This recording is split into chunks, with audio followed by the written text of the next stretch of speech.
یہ سب میرے عزیزوں چھوٹی نشانیاں ہیں.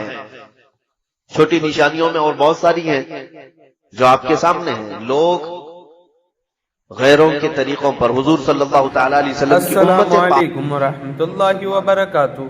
امید کرتا ہوں آپ سبھی خیریت سے ہوں گے. آج ہم آپ کو پھر سے سلمان اظہری صاحب کا بیان سنوانے کے لیے حاضر ہیں. چلو آپ اور ہم مل کر سنتے ہیں. ساری دنیا جھپٹ پڑے گی جیسے بھوکا برتن پہ جھپٹتا ہے.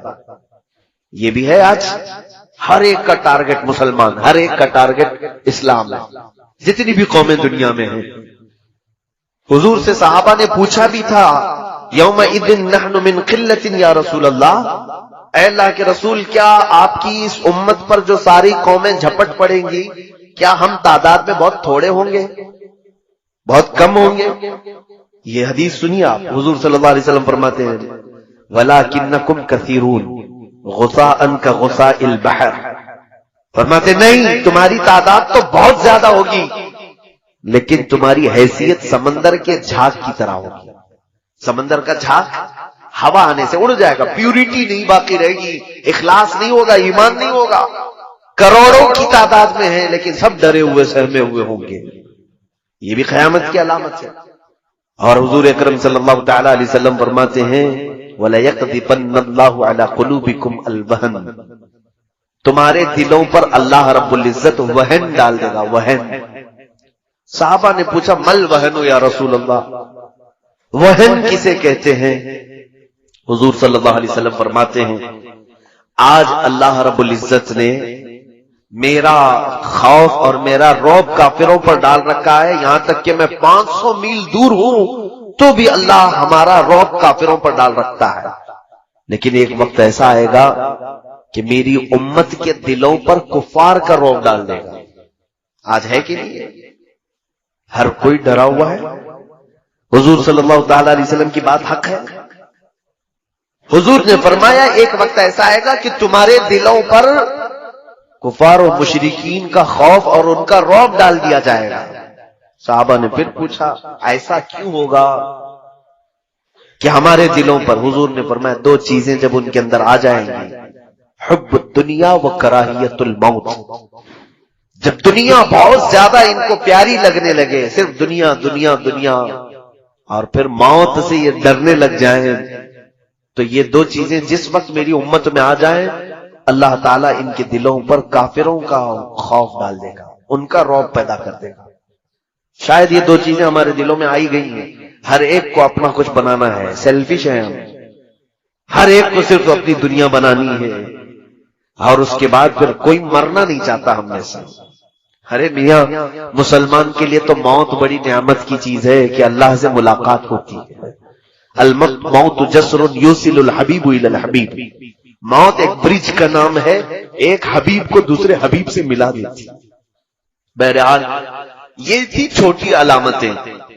اب جو بڑی علامتیں ہیں جو اب تک ظاہر نہیں ہوئی اس میں سے چند حضور اکرم صلی اللہ تعالی علیہ وسلم نے فرمایا تم قیامت کے قریب دیکھو گے عیسیٰ ابن مریم آسمان سے نازل ہوں گے.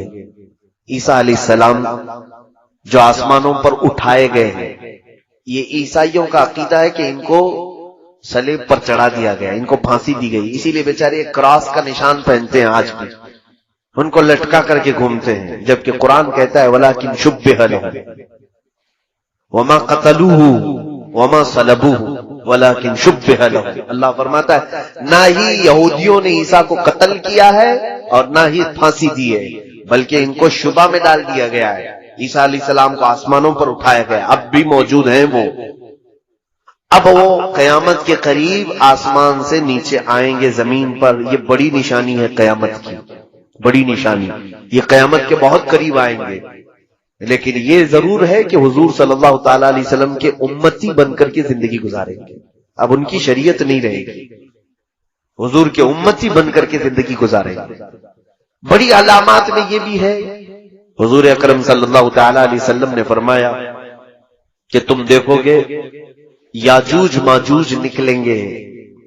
لوگوں کے دماغ میں یہ ہے کہ یاجوج ماجوج یہ دو آدمی ہوں گے اور یہ پورے لوگوں کو ڈرائیں گے. دو آدمی نہیں، یاجوج ماجوج کی تعداد جانتے ہیں آپ؟ بیان کیا ہے مفسرین نے کہ پورے دنیا میں جتنے انسان ہیں اس کے 10 گنا زیادہ جنات ہیں، 10 گنا زیادہ جنات کی تعداد ہے، اور جتنے جنات ہیں اس سے 10 گنا زیادہ یاجوج ماجوج کی تعداد ہے۔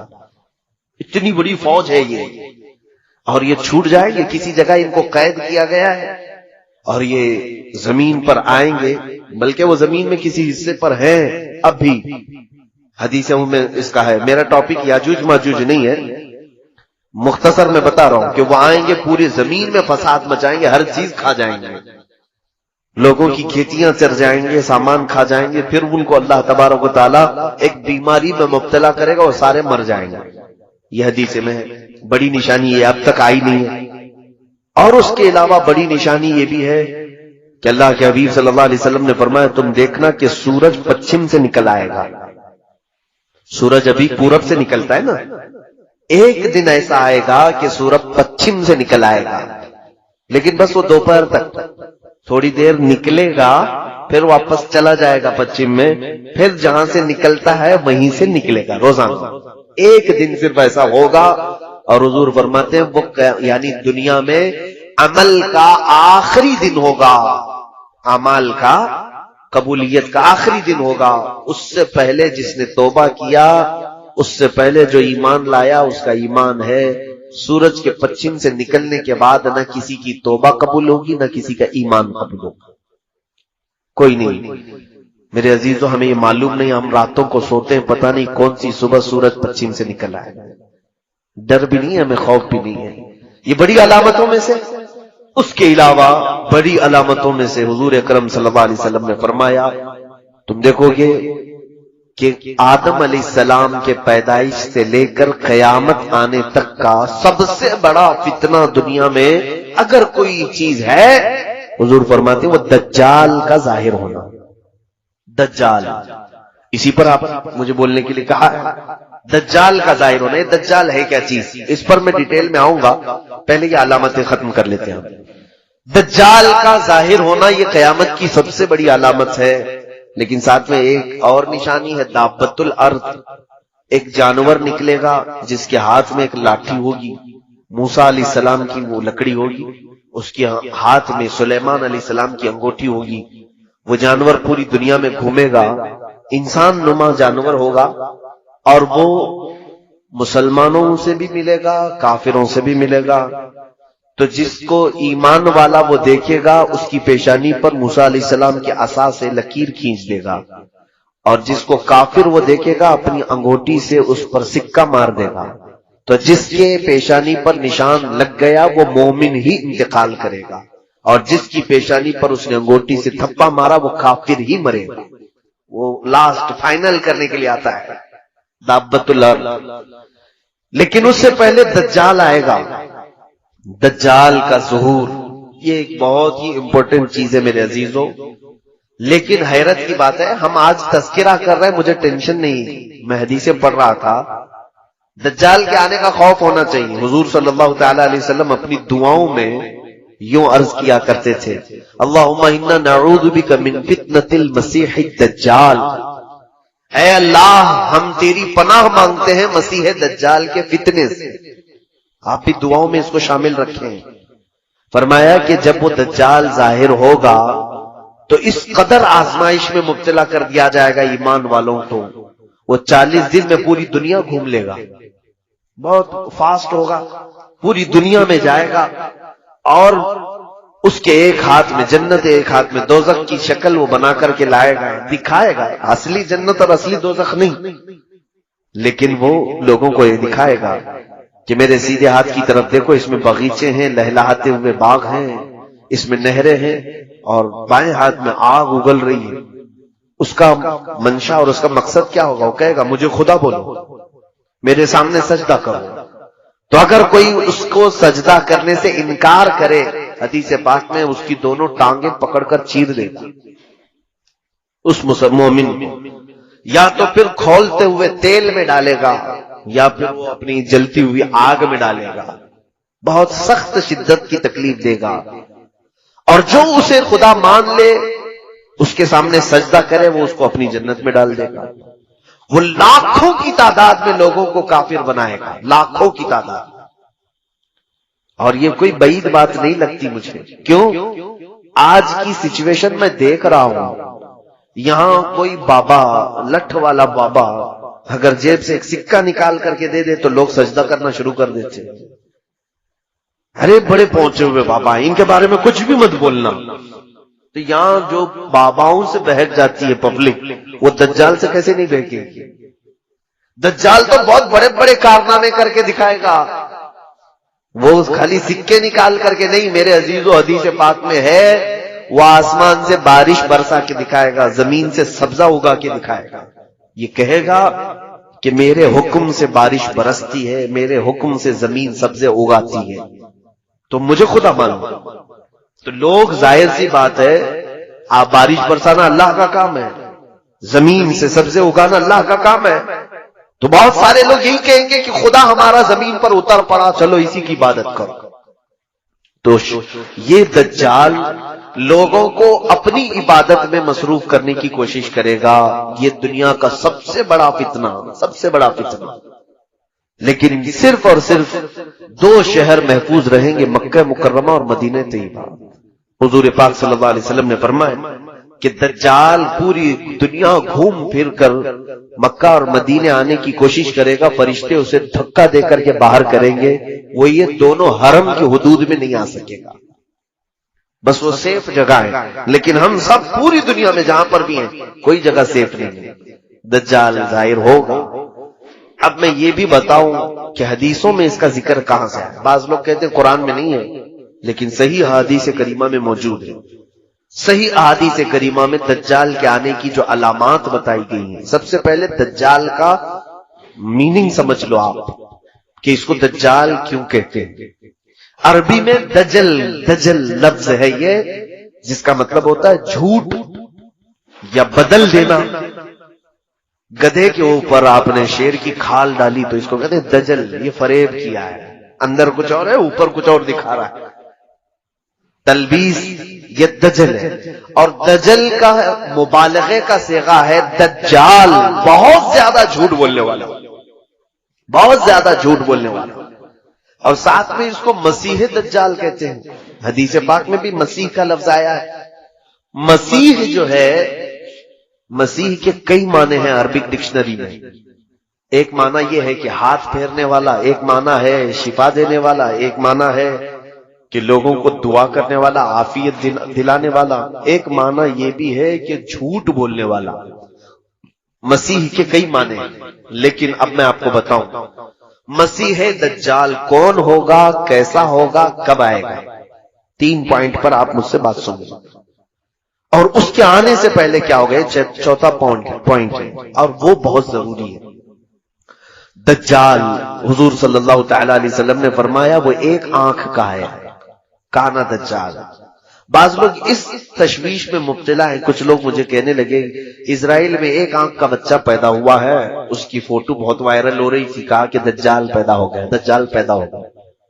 تو سوال میرے پاس یہ آیا کہ دجال پیدا ہوگا یا کہیں سے نکلے گا. حدیث پاک ہے ابو داؤد شریف کی، دجال پیدا نہیں ہوگا، وہ آلریڈی ابھی ہے، کسی جزیرے میں ہے. حضور پاک صلی اللہ تعالی علیہ وسلم ایک دن مسجد نبوی شریف میں تاخیر سے عشاء کی نماز پر آئے. یہ حدیث حضرت فاطمہ بنت قیس رضی اللہ تعالی عنہا سے مروی ہے، اور یہ حدیث غالباً مسلم شریف یا ابو داؤد شریف کی، لیکن سیاہ ستہ میں حدیث موجود ہے. حضور تاخیر سے آئے. صحابہ نے پوچھا یا رسول اللہ صلی اللہ علیہ وسلم عشاء میں اتنی تاخیر سے آپ تشریف لائے؟ کہا ہاں، مجھے تمیم داری کی بات نے روک لیا تھا. تمیم داری پہلے ایک عیسائی عالم تھے، بعد میں مسلمان ہوئے، صحابی ہیں. ان کا ایک بڑا لمبا واقعہ ہے، آپ اس کو سن لینا علماء کرام سے، میرے پاس اتنا وقت نہیں ہے. تمیم داری سفر پر تھے، ایک مرتبہ کسی جزیرے میں یہ پھنس گئے. تو انہوں نے حضور صلی اللہ تعالی علیہ وسلم کو ایک واقعہ بتایا کہ سمندر کے سفر میں جہاز جو ہے بہک گیا اور ہچکولے کھاتے ہوئے غرق ہونے کے قریب تھا، لیکن ایک جزیرے میں پتہ نہیں کہاں پر، جزیرہ سمجھتے ہیں نا، آئی لینڈ، بیچ میں سوکھی جگہ اور چاروں طرف سے پانی ہو، اس کو آئی لینڈ جزیرہ کہتے ہیں. تو اس جزیرے پر میں پہنچ گیا تو وہاں دیکھا ایک عورت بہت ہی اونچی ہے، کالی شکل کی ہے، اور وہ اپنے بالوں کو نوچ رہی ہے. میں نے پوچھا کہ تو کون ہے؟ تو اس نے کہا میں جاموس ہوں، یا کوئی لفظ اس نے کہا. جاموس تو عربی میں بھینس کو کہتے ہیں، لیکن الفاظ یہ ہیں. کہا میں دجال کی عورت ہوں، میں تجھے اور ایک چیز دکھاتی ہوں. تو لے کر کے گئی. ایک بہت بڑی عمارت تھی، قلعہ تھا. وہاں جا کر کے دیکھا، یہ کہتے ہیں کہ اندر ایک بھیانک شکل والا جس کی ایک آنکھ تھی کالا قسم کا، وہ اپنے بالوں کو نوچ رہا تھا اور زمین سے آسمان کی طرف اچھل کود کر رہا تھا. بہت توجہ سے سنی اس حدیث کو. تو میں قریب گیا اور پوچھا تم کون ہو؟ تو اس نے کہا میں دجال ہوں، میں دجال ہوں. یہ شاید ہو سکتا ہے کہ ہم سب کو عبرت کے لیے ایک شخص کو دکھا دیا گیا، ورنہ سب کے لیے پاسبل نہیں ہوگا. آج بھی بعض لوگ اس حدیث کی تشریح کرتے ہوئے یا تحقیق کرتے ہوئے مجھ سے بھی کئی لوگوں نے پوچھا برموڈا ٹرائنگل شاید وہی جزیرہ ہوگا. برموڈا ٹرائنگل ایک جگہ ہے جہاں کوئی جہاز جاتا ہے تو واپس آتا ہی نہیں ہے. لیکن ایک حدیث پاک میں یہ موجود ہے کہ یہ گئے بھی اور آئے بھی، اور رسول پاک کو خبر بھی دیا کہ میں ایک ایسے شخص کو دیکھ کر کے آیا ہوں. لیکن سنیے دجال نے کیا کہا ان سے کیا پوچھا؟ اس نے پوچھا دجال نے کیا امیوں کا نبی ظاہر ہو گیا ہے؟ امی کہتے کسی سے جو نہ پڑھا ہو. کیا امیوں کا نبی ظاہر ہو گیا؟ نبی امی یعنی جو کسی سے نہ پڑھا ہو وہ نبی آ گیا؟ تو میں نے کہا ہاں وہ نبی آ گئے. کہا اس کے ماننے والے، اس کی اطاعت کرنے والے پیروکار سب عبادت کر رہے ہیں، سب اس کی پیروکاری کر رہے ہیں، اطاعت کر رہے ہیں؟ تو میں نے کہا ہاں بہت دل سے کر رہے ہیں، اس نبی کی اطاعت بڑھتی جا رہی ہے. تو اس دجال نے کہا تو پھر ابھی میرے آنے میں بہت وقت ہے. اس نے کیا کہا؟ تو ابھی ان کے لیے خیر ہے، میرے آنے میں وقت ہے. جس کا مطلب یہ نکلتا ہے کہ جس وقت نبی امی کی امت حضور کی اطاعت چھوڑ دے گی دجال ظاہر ہوگا، وہ آئے گا. اسی لیے تو اس نے پوچھا کہ اطاعت ہو رہی کہ نہیں ہو رہی ابھی تک. یہ ایک حدیث پاک ہے. اس کے علاوہ کئی حدیثیں ہیں جو میں ہو سکے تو کسی بک میں کوٹ کر کے بتا دوں گا. مجھے معلوم ہے میں نے اپنے بھائیوں سے کہا تھا، بچوں سے جنہوں نے پروگرام ارینج کیا ہے، جتنے ایجوکیٹڈ لوگ بیٹھے ہوئے ہیں سب کے ہاتھوں میں ایک نوٹ بک ضرور تھمائیں اور ایک قلم. میری تقریروں کو نوٹ کرتے جائیں، جو چیز اچھی لگے اس کو کوٹ کریں. دیکھیں یہ روایتی جلسہ نہیں ہے، آپ جو راتوں میں چلا چلی والے جلسے کرتے ہیں.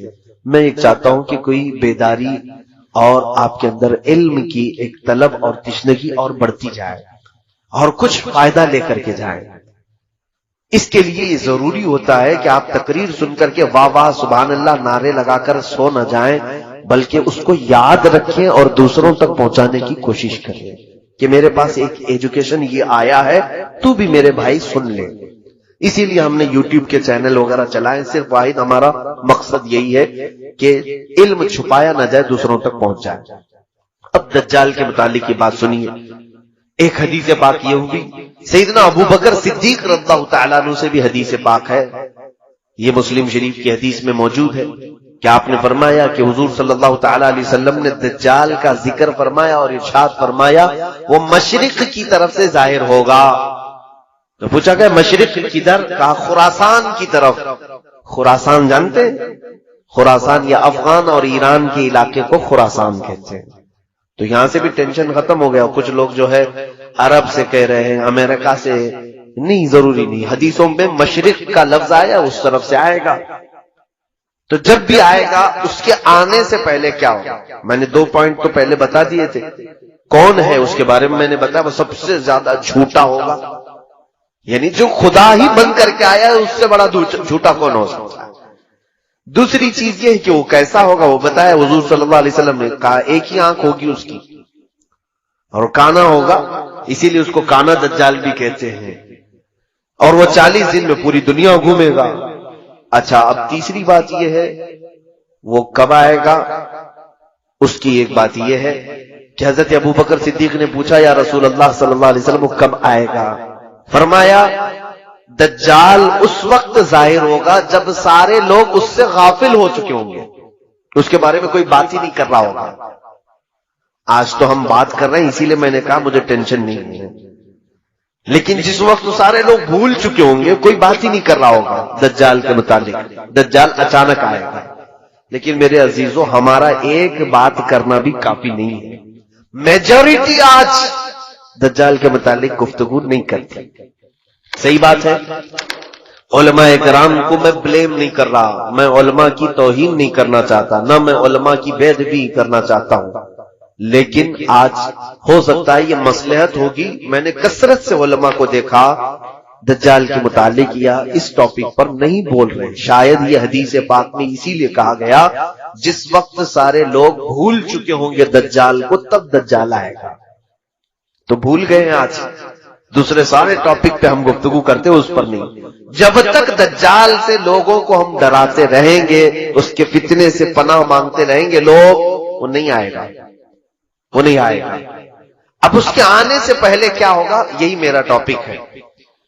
فرمایا گیا کہ جھوٹ کو سچ کر دیا جائے گا اور سچ کو جھوٹ بنا دیا جائے گا۔ پوری دنیا میں آج اس مشن پر پورا بہت بڑے پیمانے پر کام ہو رہا ہے، جھوٹ کو سچ بنا دو اور سچ کو جھوٹ بنا دو۔ اور اس میں سب سے بڑا اگر کوئی رکن ہے دجال کا تو وہ میڈیا ہے۔ اسی لیے میں اپنی تقریروں میں ہمیشہ یہ کہتا ہوں، لوگ گودی میڈیا کہنے لگے، گودی میڈیا نہیں، ان کو دجالی میڈیا کہو۔ دجال کے پلان پر عمل ہو رہا ہے، یعنی جتنا جھوٹ ہے اس کو اتنا مسالہ لگاؤ، اتنی بار بولو کہ سچ لگنے لگ جائے، اور کسی سچ کو اتنا چھپا دو کہ لوگ بھول جائیں کہ وہ کوئی جھوٹی بات ہوتی۔ یہ آج ہو رہا ہے کہ نہیں ہو رہا ہے؟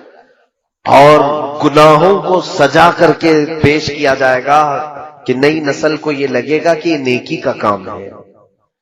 آج سود کو انٹرسٹ کا نام دیا گیا، فائنانس کا نام دیا گیا، نئے نئے نام دے رہے ہیں۔ گناہ تو وہی ہے نا، شراب کو الگ الگ نام دیے جائیں گے سجا کر کے۔ بہت سارے نوجوان ہیں ہمارے کہتے شراب نہیں پیتے، بیئر پی رہے ہیں۔ بیئر کیا چیز ہے میرے عزیزوں؟ نام بدلنے سے کوئی چیز کی حرمت نہیں بدلتی، نئے نئے نام۔ ایک بار میں پلین میں تھا، ایک ایئر ہوسٹس آئی، اس نے ایک کین دیا، سب کو دے رہے تھے، کہا یہ کریزی واٹر ہے۔ کریزی واٹر یہ کیا چیز ہے؟ لوگ اس کو کریزی واٹر کہہ رہے تھے۔ دوسرے ہمارے ساتھ جو تھے وہ لیے پی رہے تھے۔ میں نے پوچھا کہ وائن ہے، شراب ہے؟ کہا نہیں، کریزی واٹر۔ میاں کریزی واٹر کا مطلب کیا ہوتا ہے؟ کیا پانی پاگل ہوتا ہے؟ کوئی پاگل پانی؟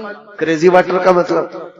تو بغل والے نے کہا کہ یہ وائٹ الکوہل ہے، یعنی شراب جس طرح رنگیلی ہوتی ہے اس کو بالکل پیوریفائی کر دیا گیا ہے، اور اتنا ریفائن کر کے جیسے پانی ہوتا ہے ویسی پانی کی طرح اس کو بنا دیے ہیں، لیکن ہے شراب، ہے شراب لیکن بالکل پانی کی طرح بنایا گیا، اس کو کریزی واٹر کہہ رہے ہیں۔ میرے عزیزوں، اس دن مجھے یہ سمجھ میں آیا کہ یہی دجال کے آنے سے پہلے جو مخبر صادق صلی اللہ علیہ وسلم نے بیان فرمایا، ہر باطل چیز کو سجا کر کے دنیا میں پھیلا دیا جائے گا۔ آج اس مشن پر سب سے زیادہ کام ہو رہا ہے۔ میں آپ کو اب یہ بات بتاؤں گا کہ مولانا آپ یہ دجال کے متعلق کہہ رہے ہیں کہ دجال کے آنے سے پہلے یہ ساری چیزیں ہوں گی، لیکن کون کر رہا ہے؟ میں یہ بھی بتا دوں، دجال کے آنے کا جتنا ہمیں خوف ہے، ہمیں ڈر ہے کہ نہیں ہے؟ حضور نے فرمایا کہ اس کے فتنے سے ڈرو، کہ وہ بہت بڑا فتنہ ہے، کتنوں کو بے ایمان کر دے گا، کافر بنا ڈالے گا۔ میں ابھی شروع میں ہی یہ بات کہا نا، ہم پتہ نہیں ہمارے سامنے چھوٹی بڑی چیزیں اچھمبے والی ہوتی ہیں تو ہم دل دے بیٹھتے ہیں لوگوں کے پیچھے، دیکھتے نہیں کتنے ایسے ڈھکوسلے پیروں کے پیچھے پھر رہے ہیں۔ اچھے پیروں کی بات نہیں کر رہا ہوں، ہمارے علاقے میں بہت سارے ایسے ہیں ساؤتھ سائڈ میں جو ایک وقت کی نماز نہیں پڑھتے، عورتوں سے اپنے جسموں کی مالش کرواتے ہیں، ان کے ہزاروں مریدین ہیں۔ ایک بابا ہے، اس کو دودھ سے لوگ نہلاتے ہیں، عورتیں نہلاتی ہیں، اس نے تو اپنے گھر کے سامنے کعبہ تک بنا ڈالا ہے، کعبہ تک بنا ڈالا ہے۔ کیوں ان کے پیچھے پبلک ہے؟ میں نے پوچھا کہ تم پاگل ہو، مسلمان ہو؟ اس بابا نے تو خالی اتنا ہی دکھایا، جب دجال بارش برسا کے دکھا دے گا، سبزہ اگا کر کے دکھا دے گا، تب تو یہ قوم تو اس کو اللہ ہی کہنے لگ جائے گی، اس کو تو خدا مان بیٹھے گی۔ اسی لیے دجال پوری دنیا کا سب سے بڑا فتنہ ہے جو حضور نے فرمایا۔ اب اندازہ کیجیے آپ، رسول کریم صلی اللہ تعالی علیہ وسلم جس کے فتنے سے پناہ مانگتے ہو، وہ فتنہ کتنا بڑا ہوگا۔ نبی آخر الزمان صلی اللہ علیہ وسلم خود دعا کرتے تھے، اے اللہ مجھے دجال کے فتنے سے بچا، وہ کتنا بڑا فتنہ ہوگا۔ اس لیے ہم لوگوں کو ہلکے میں نہیں لینا ہے اس کو۔ اچھا، میں جو بات کہہ رہا تھا، ہم جتنا اس کے فتنے سے ڈرتے ہیں، دنیا میں ایک قوم ایسی ہے جو اس کا شدت سے انتظار کر رہے ہیں۔ دجال کو وہ بہت زیادہ چاہتے ہیں، بہت زیادہ محبت کرتے ہیں، اور اس کے آنے کے لیے جانے کیا کیا کر رہے ہیں۔ ہم ڈر رہے ہیں نا، ہم تو اس کے فتنے سے ڈرے۔ دنیا میں ایک قوم ہے جو دجال کے آنے کا انتظار کر رہی ہے، وہ یہودی قوم ہے، جیوز جو ہیں، یہودی اسرائیلی۔ میں اس کو کھل کر کے بول رہا ہوں۔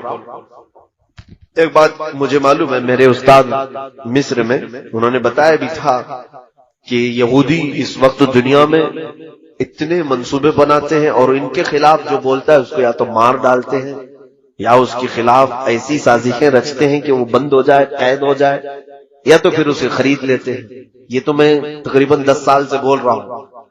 مجھے اس بات کا خوف نہیں ہے، جس وقت تک اللہ نے زبان رکھی ہے میں امت محمدیہ کو حضور کی امانت سپرد کر کے رہوں گا۔ جب اللہ کو منظور ہو وہ میری زبان بند کرا دے، اور رب تبارک و تعالیٰ کے چاہے بغیر کچھ نہیں ہوتا۔ اس بات کو سن کر کے چلیں۔ اگر کسی کو سننے میں اور محفل میں بیٹھنے سے ڈر لگتا ہے کہ یہ کوئی ہاٹ ہارر ٹاپک ہے، تو خدا حافظ کہہ سکتے ہیں، اپنے بستر پہ جا بھی سکتے ہیں، میری طرف سے کوئی زور زبردستی نہیں ہے بیٹھنے کی۔ لیکن اگر کسی کو کچھ نالج لینا ہے تو بیٹھ سکتے ہیں۔ دجال کے متعلق سب سے زیادہ اگر کسی کو انتظار ہے تو یہودیوں کا ہے، اسرائیل کو۔ اب ان کی کتابوں میں ان کے بڑے لوگوں نے لکھا ہے کہ دجال اس وقت تک نہیں آئے گا جب تک اسلام اور مسلمانوں کو رسول سے دور نہیں کر دیا جائے گا۔ سب سے اہم چیز ہے یہ۔ ان کو کیا چاہیے؟ دجال چاہیے۔ اور دجال کے آنے کے لیے دروازہ کیا ہے؟ پوری دنیا کے مسلمان اپنے نبی سے دور ہوں، کیونکہ دجال نے بھی اس حدیث میں نے بتایا نا، پوچھا نا تمیم داری سے کہ وہ آخری نبی آ گئے، تو انہوں نے کہا آ گئے۔ اس نے پوچھا کیا ان کی امت ان کی اطاعت کر رہی ہے؟ تو انہوں نے کہا اطاعت کر رہی ہے۔ تو دجال نے کیا کہا؟ ابھی میرے آنے کا وقت نہیں۔ اب ان کو دجال چاہیے، کیوں؟ یہ کہتے ہیں ہمارا وہ مسیحا ہے۔ دجال کے آنے کے لیے روزانہ صبح اور شام میں دعائیں ہوتی ہیں اسرائیل میں، روزانہ دعائیں ہوتی ہیں، اور وہ اس لیے دعا کرتے ہیں کہ وہ ہمارا مسیحا ہے، ہمیں تکلیفوں سے نجات دے گا، ہماری پوری دنیا میں حکومت قائم کرے گا، ہمیں موت سے بھی بچائے گا۔ ایک بات یہ بھی یاد رکھ لیں کہ دنیا میں سب سے زیادہ موت سے ڈرنے والی قوم یہودی ہے۔ وہ مرنا نہیں چاہتے کوئی بھی، وہ موت سے بہت ڈرتے ہیں۔ اسی لیے ان کا آپس میں جو ایک دوسرے کو سلام بھی جو کرتے ہیں، ہم السلام علیکم کہتے ہیں، ان کا سلام ہے ذی 1000 سال۔ فارسی میں یہ ہے ذی 1000 سال، تفسیر میں لکھا ہوا ہے یہودی آپس میں ایک دوسرے کو سلام بھی کرتے ہیں تو یوں کہتے ہیں جیو 1000 سال، جیو 1000 سال۔ قرآن میں پہلے پارے میں اللہ نے فرمایا ہے لو یعمر 1000 سنۃ وما هو بمزحزحہ، یعنی اگر ان کو 1000 سال کی عمر بھی دے دی جائے تب بھی وہ مرنا پسند نہیں کرتے۔ اور اللہ تعالیٰ نے ان کے رد میں جتنی آیتیں نازل فرمائی، یہ کہتے ہیں ہم اللہ کے بیٹے ہیں، ہم اللہ کے محبوب ہیں۔ پوری دنیا کیچڑ سے بنائی گئی ہے اور ہم کو جنت کی مٹی سے بنایا گیا ہے۔ پوری دنیا کو جانوروں کے پخانے سے زیادہ گندی چیز سے بنایا گیا ہے، اور ہم شعب اللہ المختار ہیں، اللہ کی پسندیدہ قوم ہے۔ کون کہتا ہے؟ یہود، جیوز۔ یہ ایک مٹھی بھر قوم ہے۔ انہوں نے جو عقیدے بنا رکھے ہیں وہ یہ ہے کہ دنیا کی سب سے افضل ترین قوم ہم ہیں، ہمارا ہی حق ہے دنیا میں، ہر چیز پر ہمارا قابو ہونا چاہیے، اقتدار ہمارا ہونا چاہیے۔ یہ قوم ایسی ہے، یہ پوری دنیا میں کہتے تھے وقالت اليہود نحن ابناء اللہ واحباؤہ، قرآن میں اللہ نے فرمایا، یہ کہتے ہیں ہم اللہ کے بیٹے ہیں، ہم اللہ کے محبوب لوگ ہیں، سب سے زیادہ پیارے ہیں۔ تو اللہ نے ان کے رد میں آیت نازل فرمائی، جانتے ہیں اے محبوب ان کو کہہ دو، جو محبوب ہوتا ہے وہ محب سے ملنا چاہتا ہے کہ نہیں چاہتا؟ ملنا چاہتا ہے کہ نہیں؟ یہ کہہ رہے ہم اللہ کے محبوب ہیں، تو ان سے کہہ دے ذرا موت کی تمنا کریں تاکہ تمہارے محبوب سے مل لو۔ اور اللہ فرماتا وَلَن يَتَمَنَّوْهُ أَبَدًا، ہرگز یہ تمنا بھی نہیں کریں گے مرنے کی۔ جھوٹ بولتے ہیں، اللہ کے تم محبوب ہو تو پھر مرنے کی تمنا کیوں نہیں کرتے؟ جو محبوب ہوتا ہے وہ چاہتا ہے کب میں دنیا سے جاؤں میرے مولا سے ملاقات کروں۔ تو یہاں پر یہ قوم ایسی ہے جو مرنا نہیں چاہتی۔ جو امپورٹنٹ بات ہے وہ میں آپ کو بتا دوں، بہت زیادہ مسئلہ پھیلانے سے کوئی مطلب نہیں ہوگا، کل خلاصہ ملا کر کے میں آپ کو بتا دوں کہ دنیا میں اتنا اتھل پتل یہ کیوں مچائے ہیں۔ سب کو اب تقریباً نوجوانوں کو معلوم ہو چکا ہے الومیناتی کیا ہے، فری میسن کیا ہے، اور پھر یہ جتنی ان کی تنظیمیں ہیں، خفیہ تنظیمیں، یہ کیا ہیں۔ سیکریٹ اب تو کچھ نہیں رہ گیا، یہ سب پورا ظاہر ہو گیا۔ 1 آئی، یہ ایک آنکھ کی علامت کیا ہے، ٹرائنگل کیا ہے، 66 کیا ہے، یہ سب یہودیوں نے بنائے ہوئے علامت سے۔ میں بہت سرسری انداز میں جا رہا ہوں کیونکہ پڑھا لکھا طبقہ بیٹھا ہوا ہے، اور اگر نہیں معلوم ہے تو میرے ان اشاروں پر آپ انٹرنیٹ میں سرچ کرو اور معلوم کرو کہ یہ چیزیں کیا ہیں۔ یہودیوں کی خفیہ تعلیمات ہیں۔ لیکن آپ یہ ہم سے پوچھیں گے آخر یہ کیوں ایسا کر رہے ہیں، ان کو کیا فرق پڑتا ہے، ہمارے پیچھے کیوں پڑے؟ پوری دنیا میں یہ نظام کیوں چینج کرنا چاہتے ہیں، کیوں پوری دنیا کو رد و بدل کرنا چاہتے ہیں؟ ایک ہی ان کا مقصد ہے، کیا ہے جانتے ہیں؟ یہ مرنا نہیں چاہتے، موت ان کو پسند نہیں ہے، اور یہ ہمیشہ جینا چاہتے ہیں۔ دنیا کی ہر چیز پر کنٹرول کر لیا لیکن موت پر کنٹرول نہیں ہو پا رہا۔ اب موت کس کے ہاتھ میں ہے؟ کس کے ہاتھ میں؟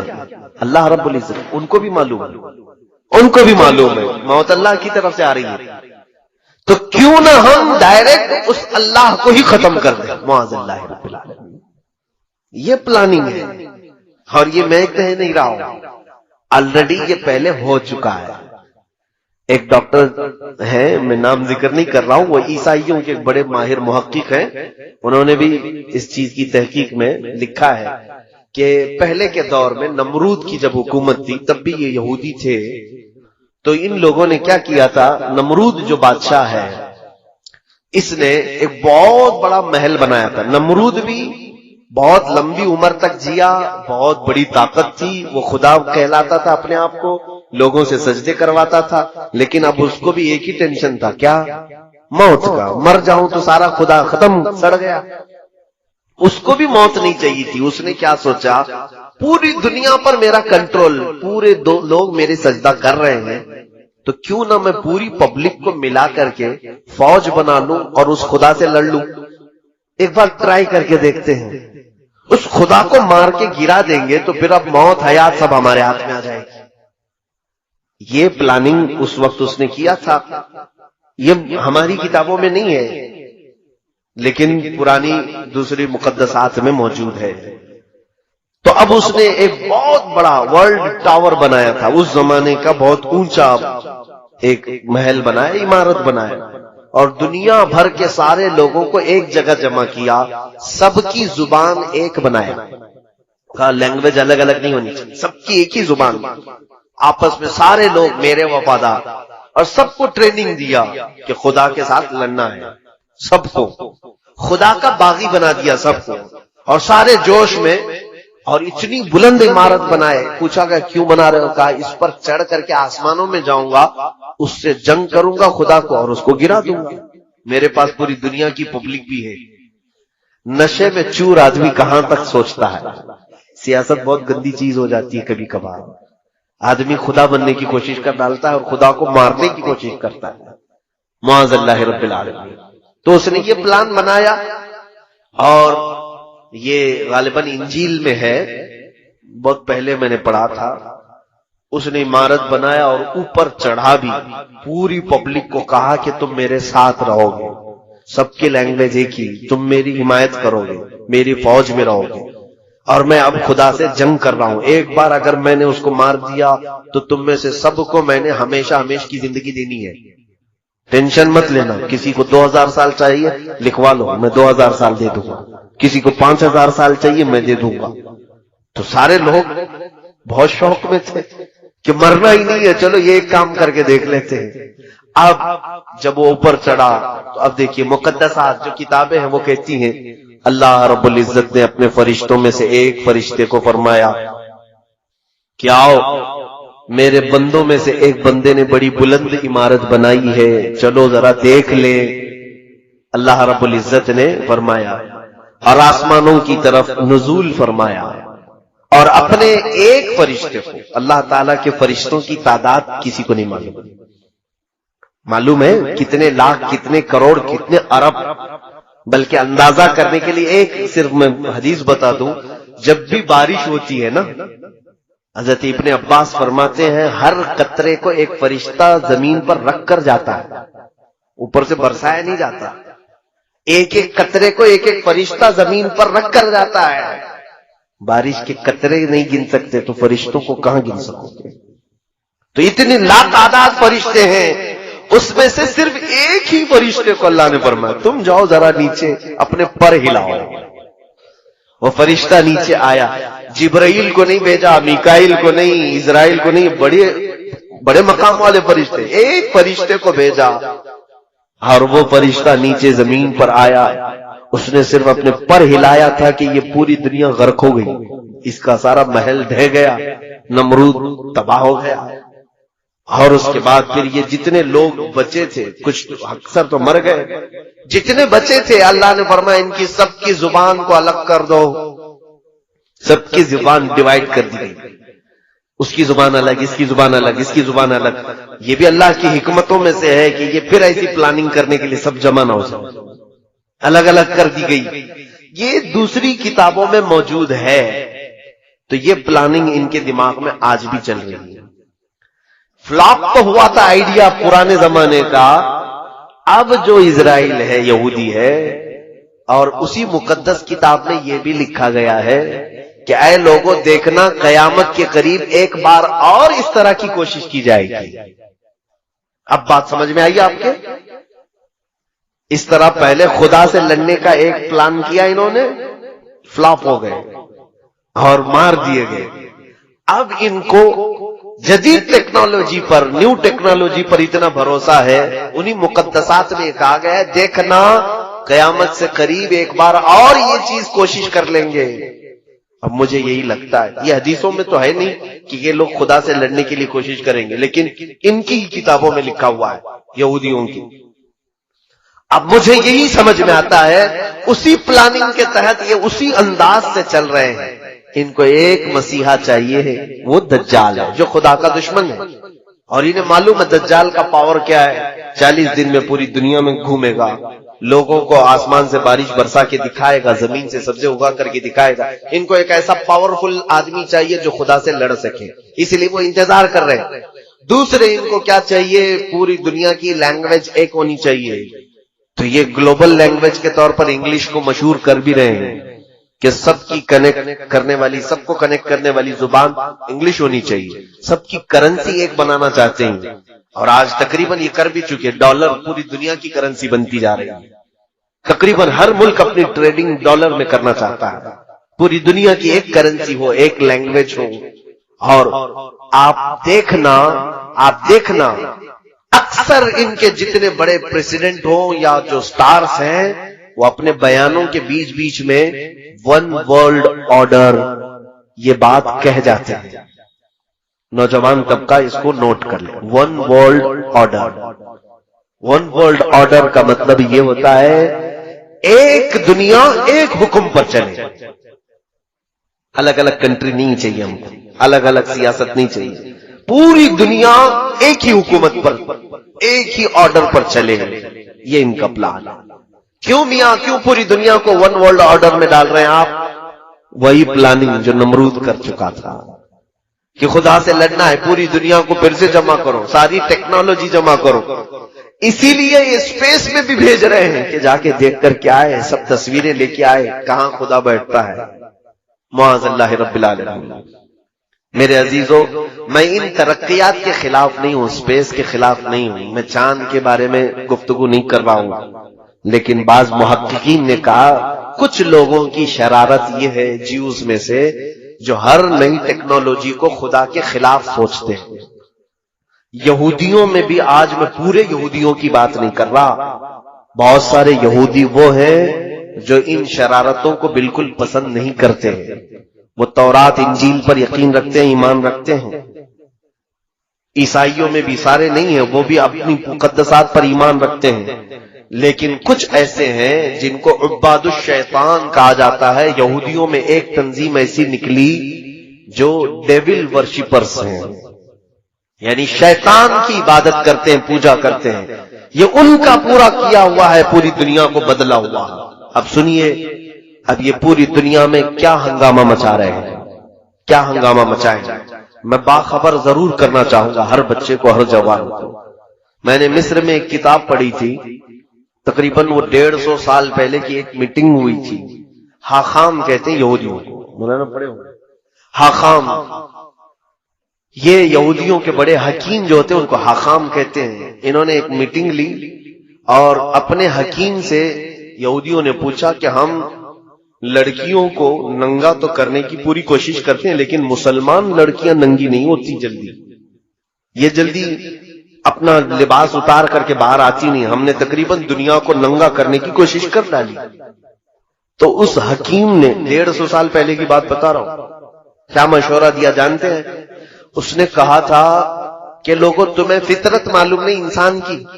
عورتوں کی فطرت یہ ہے کہ بچپن میں ان کو جیسا پہنایا جاتا ہے جوانی میں ویسی ہی پہنتی ہیں.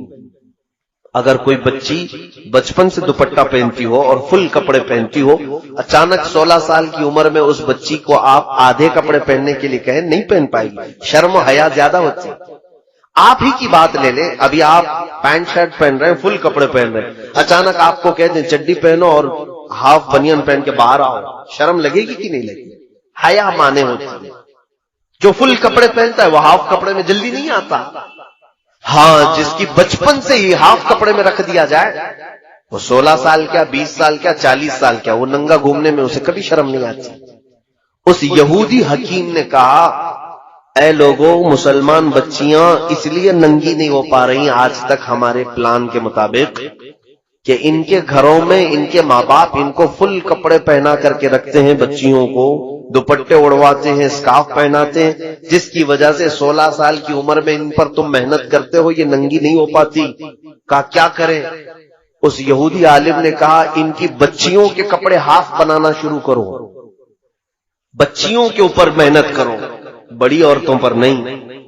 16 سال 17 سال کی عمر کی بچیوں پر نہیں، چھوٹی بچیوں پر محنت کرو. میں نے یہ ایک عبارت پڑھی تھی، اس کے بعد آج تک میں دیکھ رہا ہوں مارکیٹ میں جب ہم لباس خریدنے کے لیے جاتے ہیں اپنی چھوٹی بچیوں کے، بہت کم ایسا لباس ملتا ہے جس میں فل سلیوز ہوتے ہیں. ہاف کپڑے کے بچیوں کو ہم سب پہنا رہے کہ نہیں پہنا رہے؟ اور ہم تو اگر کسی کو کہیں تو یہ کہے گا کیا مولانا ابھی سے پردہ فرض ہو گیا؟ 2 سال کی بچی ہے، 3 سال کی بچی ہے، کیا ابھی سے ہم اس کو برقع پہنا دیں، نقاب پہنا دیں؟ میاں، نقاب اور برقعے کی بات میں نہیں کر رہا ہوں، انجانے میں ہم اس کو ننگا بنانے کی عادت ڈال رہے ہیں. آج ہی سے ہم اس کو ننگا رہنے کی عادت ڈال رہے ہیں. یہ ہمارا نہیں میرے عزیزوں. 150 سال پہلے ایک یہودی عالم نے، حاخام نے، اپنے یہودیوں کو کہا تھا کہ مسلمان بچیوں کو اگر ننگا کرنا ہے تو ان کی بچیوں کے کپڑے ہاف بناؤ. جاؤ آج مارکیٹ میں دیکھ لینا، آپ مارکیٹ میں دیکھو، آج کپڑے تو ایسے ہم پہنا رہے ہیں. اکثر مسلمانوں کو ہم نے دیکھا کہ وہ دکان میں جا کر کے یہ پوچھتے ہیں کہ ویسٹرن سٹائل کے کپڑے چاہیے بچیوں کے لیے، اور ان کے لیے الگ سے کپڑے دکان والے دیتے بھی ہیں کہ اسکرٹ ہونی چاہیے چھوٹا سا، اور بچیوں کو کندھے شولڈر دکھ رہے ہوں، ان کے جسم کے اعضاء ظاہر ہو رہے ہوں. اور وہ بچی جوان جب ہوتی ہے تو فل کپڑوں میں اپنے آپ کو انکمفرٹیبل محسوس کرتی ہے. اگر اس کو اچانک برقع پہنا کہ کیا مجھے قید کر رہے ہو، بچپن سے تمہیں چھوٹے چھوٹے کپڑے پہنتی تھی، ابھی تم اسکارف ڈالو گے، دوپٹہ ڈالو گے، کیا کیا ڈالو گے میرے اوپر، جھلاتی۔ اور ان بچیوں کو ہم نے دیکھا ہے جن کی بچپن سے ہم نے تربیت اچھے ماحول میں رکھی، وہ بڑی ہونے کے وقت میاں ایسا ہے کہ وہ دوپٹے اپنے پورے جسموں پر ڈال کر کے رکھتی ہیں، صرف سر پر نہیں بلکہ کوئی حصہ ان کا جھلکنے نہیں دیتی، وہ حیا بہت زیادہ ہوتی ہے۔ اس پلان کے ہم شکار ہو گئے، ہمارے لباس میں بے ترتیبی جو آئی ہے یہی دجالی منصوبوں کے تحت ہوا ہے۔ یہود جو پوری دنیا کو بے آبرو، ایک ایسی قوم دیکھنا چاہتے ہیں جو خدا سے دور ہو، اللہ تعالیٰ نے جو کہا ہے اس کا مخالف ہو، رسول جو چاہتے ہیں اس کے خلاف۔ اس مشن کے تحت ایک دو نہیں میرے عزیزوں، ہزاروں کام ہو گئے، گنانے کے لیے میرے پاس اتنا وقت نہیں ہے۔ شارٹ میں چلوں، اگر کپڑوں کو دیکھا جائے تو ہمارے کپڑے چھین لیے گئے، لباس بدل دیا گیا۔ ہر نوجوان بچہ آج ہمارا یہ چاہتا ہے کہ مجھے ویسٹرن سٹائل کے کپڑے چاہیے، ہیئر سٹائل مجھے کسی ایکٹر کا چاہیے، لڑکیاں چاہتی ہیں کہ وہ ہیروئن بن جائیں، ایکٹریس کے لباس چاہیے، ایکٹریس کے ہمیں جانتے ہو یہ پورے ایکٹر اور ایکٹریس پر لاکھوں ڈالر کی لاگت پہ خرچ کیا جاتا ہے۔ کون خرچہ کرتا ہے؟ ان کے اوپر پورے جیوز یہودی خرچ کرتے ہیں کہ یہ سٹار ہیں، یہ ماڈل ہیں، ان کو کپڑے پہناؤ اور پوری دنیا کو دکھاؤ، ان کے ذریعے سے پوری دنیا وہی کپڑے پہنے گی جو یہ پہنے گی۔ آپ کو معلوم نہیں ہے بڑے بڑے سٹار ایلومیناتی ہیں، اب تو وہ اعلان کر رہے ہیں ہم ایلومیناتی ہیں۔ ایلومیناتی یہ یہودیوں کی تنظیم ہے جو صرف اسی مشن پر کام کرتی ہے کہ وہ سٹار بن کر کے لوگوں کو اپنی طرف راغب کریں۔ میرے عزیزو، ایک وقت ایسا آئے گا کہ اگر سب کے سامنے کچرا کھائیں گے تو ان کے فین ایسے ہیں وہ کچرا بھی کھا لیں گے، ان کو نشے کے عادی بنا دیں گے۔ ان پر بڑی لاگت کا خرچہ ہوتا ہے سٹارز پر کہ پوری دنیا کے ماحول کو یہ چینج کرنے والے ہیں۔ یو کے، یو ایس اے، یہاں پر سب ایکٹر اور ایکٹریس نہیں، وہاں پر سنگرز جو ہے ان کی بڑی ویلیو ہے۔ کوئی بڑا سنگر ہو اس پر لاکھوں خرچہ کیا جاتا ہے۔ فٹ بال پلیئرز جتنے ہیں ان کے اوپر بہت ڈالر کے خرچ ہوتے ہیں کیونکہ ان کے لاکھوں کی تعداد میں فینس ہوتے ہیں، ان کو دیکھنے والی ایک بڑی دنیا ہوتی ہے۔ آپ دیکھیں کسی بھی ایکٹر کی آپ ہسٹری نکال کر کے دیکھیں، اس کے فالوورز کتنے ملینز میں ہیں، کسی کے بلین میں ہیں۔ ایک وہ عمل کرے گا تو پورے ملین لوگ اس کے فالوورز عمل کرنے لگ جائیں گے۔ یہودیوں نے بہت آسانی سے اپنے معاملات دوسروں تک پہنچانے کے لیے پوری دنیا کے کریم طبقے کو چوائس کیا ہے۔ یہ تھے لباس کی بات، اور جب انہوں نے یہ پڑھا ہے حدیثوں میں، ایک بات یاد رکھیں کہ ہم سے زیادہ حدیثیں وہ پڑھتے ہیں۔ یہ قرآن کے حافظ ہوتے ہیں، محدث بھی ہوتے ہیں، مفسر بھی ہوتے ہیں۔ آج مصر میں کتنے تو ایسے ہیں جن کو مستشرق کہا جاتا ہے، یعنی اورینٹلائز۔ یہ لوگ یہودی ہیں اور اسلامی تعلیمات کے ماہر ہوتے ہیں، یونیورسٹی میں پڑھا رہے ہیں۔ کائرو یونیورسٹی میں میری خود ملاقات تھی ایک ڈاکٹر جو اسلامی شریعت کی کتابیں پڑھاتا ہے، یہودی عالم، یہ ہم سے زیادہ پڑھتے ہیں۔ جب انہوں نے یہ پڑھا کہ مسلمان سب سے زیادہ ان کا لگاؤ اللہ اس کے رسول سے ہے، کم ہونے کے لیے مین چیز کیا ہے تو رزق ہے۔ ہمارا سارا معاملہ رزق پر چلتا ہے، اگر رزق اچھا ہے تو دعائیں بھی پہنچتی ہیں، عبادتیں بھی پہنچتی ہیں، اور رزق خراب ہو گیا تو سارا ہمارا کنیکشن کٹ گیا، ختم ہو گیا، ہماری دعائیں اجابت سے نہیں ٹکراتی، ہماری عبادتیں قبول نہیں ہوتی۔ تو رزق پر ایسا عمل کیا گیا ہے، ایسا کہ پوری دنیا میں آج دیکھیں چند سالوں کے بعد حلال کھانا ہمارے لیے مشکل ہو جائے گا۔ حلال کھانا مشکل ہے، بہت کم ایسے لوگ ہیں جو بچ پائے ہیں حرام سے، ورنہ تو پورا ایک طبقہ، عرب والے تو پورے کے پورے مبتلا ہیں۔ ان کے گھر گھر پر KFC اور میکڈونلڈ، سب ہوئے، نہ جانے کتنی ایسی فوڈ کی کمپنیاں پہنچی ہوئی۔ کئی ایسی کمپنیاں ہیں جو پورک بناتی ہیں، کئی ایسی کمپنیاں ہیں جو علل اعلان بیچتی ہیں کہ ہمارے ہاں خنزیر کا گوشت بکتا ہے۔ خود ممبئی میں ایک مسلمان پیزا کا ایک ہوٹل چلاتا ہے، مسلمان ہے، اس کے پاس دونوں سیکشن ہیں، پیزا نان ویج اور ویج کا۔ نان ویج کے پیزے میں اس نے خنزیر کا گوشت ملا کر کے بیچتا ہے، بیچتا ہے اور اس سے سوال بھی کیا گیا تو کہتا ہے یہ تو آپ کی چوائس ہے، چاہے تو آپ کھائیں نہیں تو نہ کھائیں، میں زبردستی تھوڑی نہ بیچ رہا ہوں۔ میرے عزیزوں، کھانے کی چیزوں کو اتنا بدل دیا گیا، اسی لیے میں کہتا ہوں اپنا ٹیسٹ بدل لو۔ بہت زیادہ زبان کو لذتوں کا عادی مت بنانا، ورنہ حرام چلا جائے گا پیٹ میں۔ اور پھر ہمارے ہندوستان میں کیا چھوڑا گیا؟ ہر اناج کو، ہر چیز کو، کبھی گائے کا پیشاب ملا کر کے، کبھی پتہ نہیں کیا کیا ملا کر کے۔ کمپنیاں نہیں آئی ہمارے ہاں، کوئی چاکلیٹ نہیں چھوڑا انہوں نے حرام چیزوں کے ملانے سے، کہ بچے چاکلیٹ کھائیں اور اس میں پتہ نہیں کن کن جانوروں کی چربیاں ملائی ہیں۔ ہزار یہ کہتے ہیں کہ حلال ہے حلال ہے، لیکن ان کی نیت میں کھوٹ ہے۔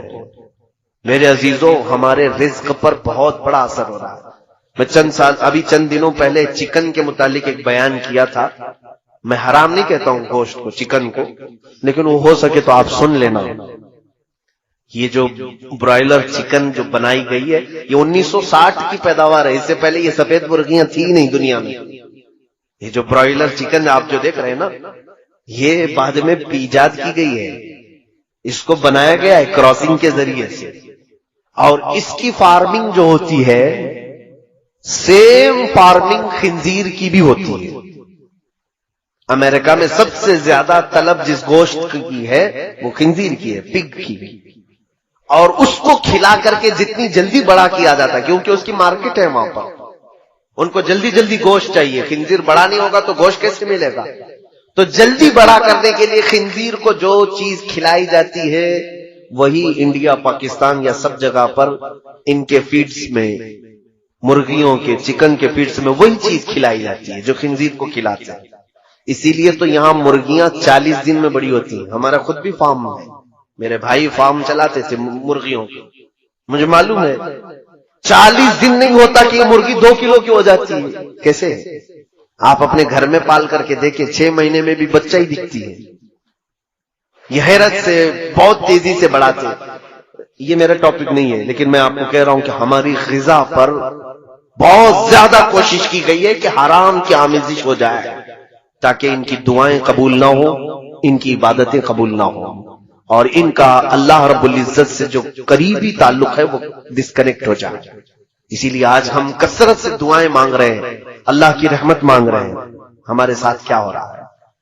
حضور پاک صلی اللہ تعالی علیہ وسلم نے فرمایا، جب تک تمہارے پیٹ میں حرام لقمہ ہوگا تمہاری کوئی دعا اللہ تک نہیں پہنچتی، کوئی دعا نہیں جائے گی۔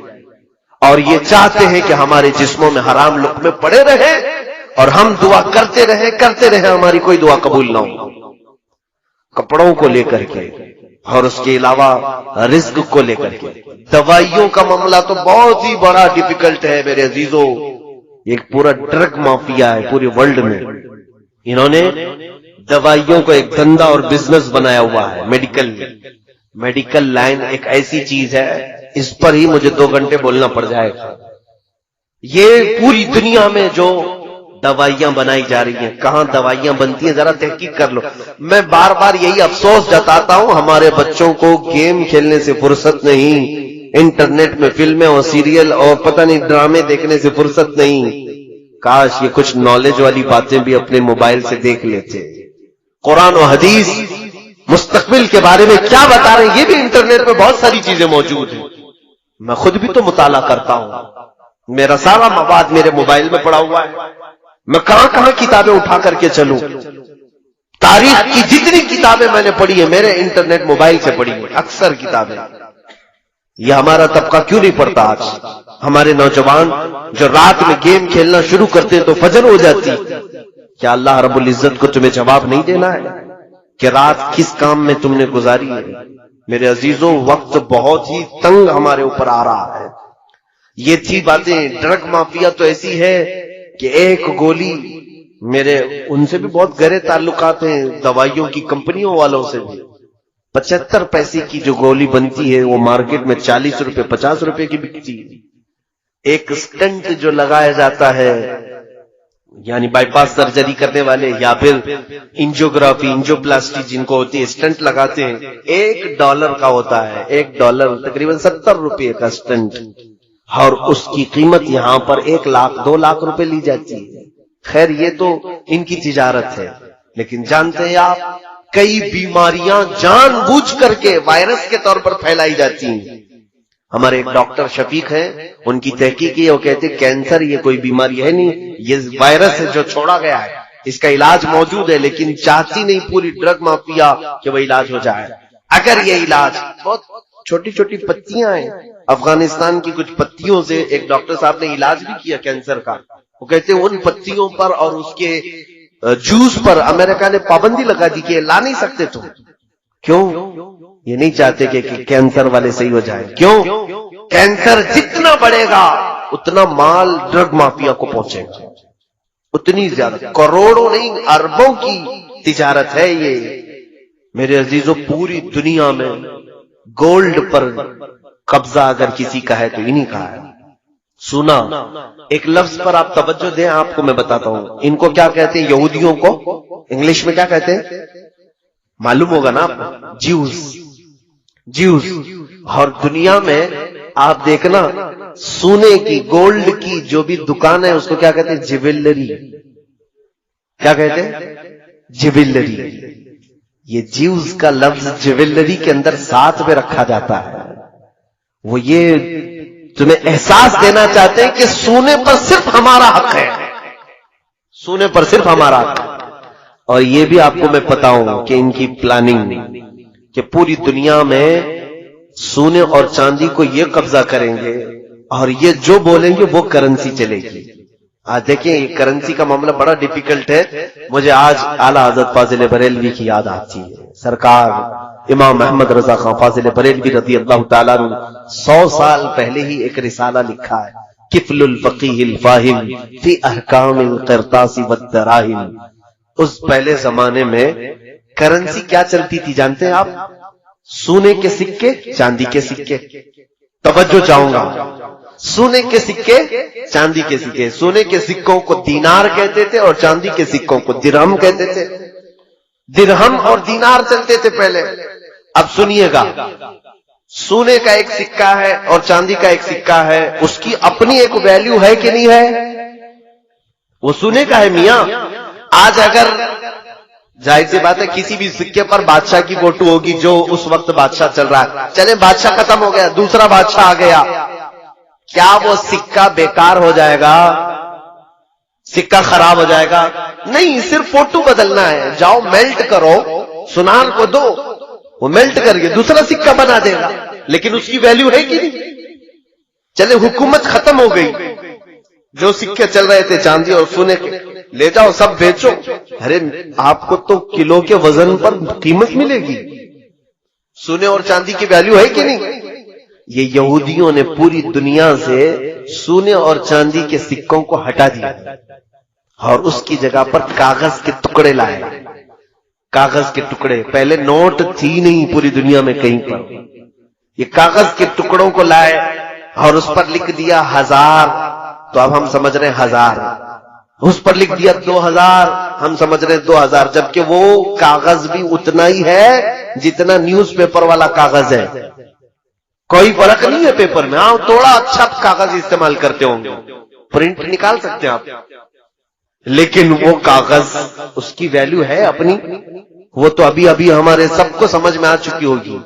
2 سال پہلے صاحب نے اعلان کیا تھا رات میں کہ آج سے 9 بجے کے بعد 1000 اور 500 کے نوٹ کی ویلیو ختم. تو دوسرے دن وہ کیا ہو گئے؟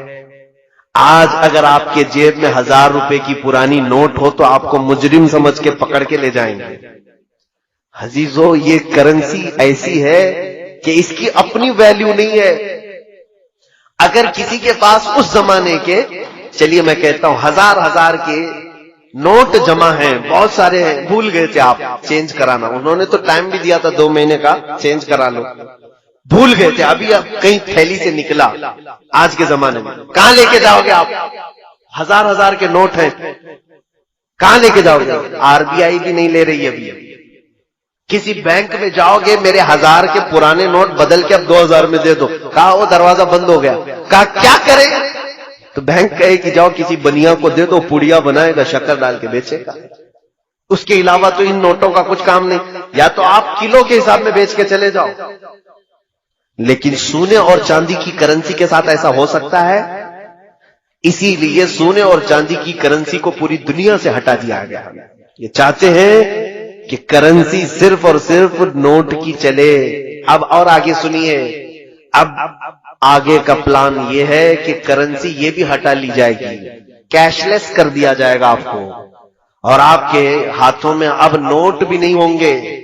دیکھیں آپ ڈیجیٹل انڈیا کا نعرہ لگتا ہے کہ نہیں لگتا؟ آپ کے پاس پے ٹی ایم ہو، اے ٹی ایم ہو، موبائل سے آن لائن آپ پے کر دیجئے. آن لائن سسٹم چل رہا ہے کہ نہیں؟ اب کوئی بھی پیسے بہت زیادہ لاکھوں کے جیب میں لے کے نہیں گھومتا، بلکہ اب آن لائن ٹرانزیکشن زیادہ ہے تو کوئی موبائل سے کر دیا یا پھر اے ٹی ایم سے کر دیا. اس سے بھی آگے کی بات سنیے آپ، اس سے بھی آگے کی بات. یہاں کوئی بٹ کوئن والے لوگ ہیں کیا؟ بٹ کوئن اگر ہے تو توبہ کر لیں، اس سے باز آ جائیں. بٹ کوئن ایک کرنسی ہے جس کو آج تک کسی نے نہیں دیکھا، لیکن اس وقت بہت زیادہ وہ خریدی جا رہی ہے. بٹ کوئن یہ مافیا چلا رہے ہیں اس کو، کچھ مجرمین ایک کرنسی چلا رہے ہیں پورے ورلڈ میں. اللیگل ہے یہ، لیکن اس کی قیمت جانتے ہیں؟ ایک بٹ کوئن 12 لاکھ 13 لاکھ کی بکتی ہے آج، اور بیوقوف لوگ خرید بھی رہے ہیں. آج خریدا آپ نے 12 لاکھ، کل بیچو تو شاید 13 لاکھ میں بک جائے. تو سوچتے راتوں رات ہم لاکھوں کما رہے ہیں لوگ آن لائن، لیکن وہ ہاتھ میں نہیں ہوگی آپ کے. وہ کرنسی آپ کیسی دکھتی ہے وہ معلوم نہیں، لیکن آن لائن ہے. یہ ان کے منصوبے سنیے. ایک حدیث کی طرف آ کر میں اپنی گفتگو کو سمیٹتا ہوں، ختم کرنا ہے، آخری بات ہے. یہ گفتگو رات بھر چلے تو بھی ختم نہیں ہوگی جو ٹاپک انہوں نے دیا ہے. بس میں آپ کو صرف ایک چسکی دے کر کے جا رہا ہوں، بس کہ آپ ایک گھونٹ پی لیں، انشاءاللہ بعد میں پانی پھر سے پلایا جائے گا. آگے کا پلان یہ ہے کہ کیش لیس کر دو، اور A T M Paytm کچھ کارڈ بھی نہیں، بلکہ کرپٹو کرنسی ایک آئے گی. کرپٹو کرنسی کیا ہے؟ ایک چھوٹی سی میموری کارڈ کی طرح سا ایک چپ، جیسے موبائل میں ڈالتے ہیں آپ، اس میں سارا ڈاٹا آتا ہے کہ نہیں آتا؟ چھوٹی سی چپ آپ کو انبلٹ کر دی جائے گی ہاتھ میں، اور یہ آلریڈی آسٹریلیا میں چل رہا ہے. ہاتھ میں انجیکٹ کر کے ایک چھوٹی سی میموری کارڈ اس کو ڈال دیا جائے گا. اس کے اندر آپ اپنے بینک کھاتے پورے اس کے اندر رکھو، آپ کے گھر کے پیپر، جائیداد کے پیپر، جتنا ڈاکیومنٹس ہے وہ سب اس کے اندر رہے گا. ظاہر سی بات ہے پیپر گم ہو جائیں تو بھی کچھ فرق نہیں، آپ پیپر جلا دو، نوٹ ختم کر دو، سارا آپ کا کہاں ہے؟ آپ کے ہاتھ میں. آپ کو تو اچھا لگے گا نا. اب کارڈ لے کر کے چلنے کی بھی ٹینشن نہیں، پیسے لے کے چلنے کی بھی ٹینشن نہیں، میرے ہاتھ میں چپ ہے، اور چوری ہونے کا بھی ڈر نہیں، کوئی چوری بھی نہیں کر پائے گا. کیا کرے گا؟ تو سب کو یہ آسان لگ رہا ہے، اور لوگ قطار میں لگ لگ کر کے انبلٹ کروا رہے ہیں کرپٹو کرنسی کو. لیکن اس کا دوسرا پارٹ کیا ہے جانتے ہیں آپ؟ اچھا اس کو آپ کیسے دیکھیں گے کہ میرے اکاؤنٹ میں کتنے؟ آپ اپنے انگوٹے کا اپنا تھم کہیں پریس کریں، تھم پریس کریں گے آپ تو آپ کا پورا جتنا اکاؤنٹ ہے وہ ڈیجیٹل میں دکھائی دے گا کہ آپ کے پاس اتنے لاکھ روپے ہیں، اتنے ہزار روپے ہیں، آپ کے جائیداد کے پیپر یہ ہیں، سب آپ دکھا سکتے ہیں کسی بھی جگہ. وہ ہوگا کچھ پلان، میں نے تو اب تک دیکھا نہیں لیکن سنا ہے یہ چل رہا ہے. اب اس کے بعد کیا ہوگا؟ اس کے بعد کیا ہوگا؟ ہم نے کرنسی سب ہٹا دی، گھر میں بھی پیسے نہیں، بینک میں بھی پیسے نہیں، کہیں نہیں، سب کہاں ڈال دیا ہم نے؟ اس چھوٹے سے چپ میں ڈالا ہے. لیکن وہ ویلیوبل ہے، دنیا اس کو کہے گی تم کو دکان میں کچھ خریدنا ہے تو جاؤ تھمب لگاؤ، 1000 روپے کے سامان خرید کر کے لاؤ. ابھی کل ہی ہم جا رہے تھے، دھورا جا رہے تھے، ہم نے دیکھا جس کار میں ہم بیٹھے ہوئے ہیں کار پر ایک چھوٹی سی وہ چپ لگائی تھی، ٹول ناکے سے کار گزری، اچانک اس کا گیٹ اٹھ گیا. یہ جدید ٹیکنالوجی دبئی میں تو بہت پہلے سے چل رہا ہے کہ آپ ٹول میں کھڑے ہو کر کے پیسے بھرنا، جو چھٹے واپس لینا ضروری نہیں. 3 مہینے بھر کا شاید ریفل ہوتا ہے، ایک چھوٹی سی چپ دیتے ہی کار کے سامنے والے گلاس پر آپ لگائیں، جب بھی آپ کو ٹول کے اندر سے جانا ہے اور اچانک گیٹ اٹھ جائیں گے، واپس آنا ہے، دن میں گھومتے رہو. یہ آپ کے بریلی میں کل میں نے دیکھا ہے کہ نہیں ہے، چپ لگ رہی. تو اس کا مطلب ہوا جو ٹول لینے والے تھے ان کی سب چھٹی ہو گئی، پیسے لینے والے بھی نہیں، دینے والے بھی نہیں، سب پیسہ اس چپ میں آیا ہے.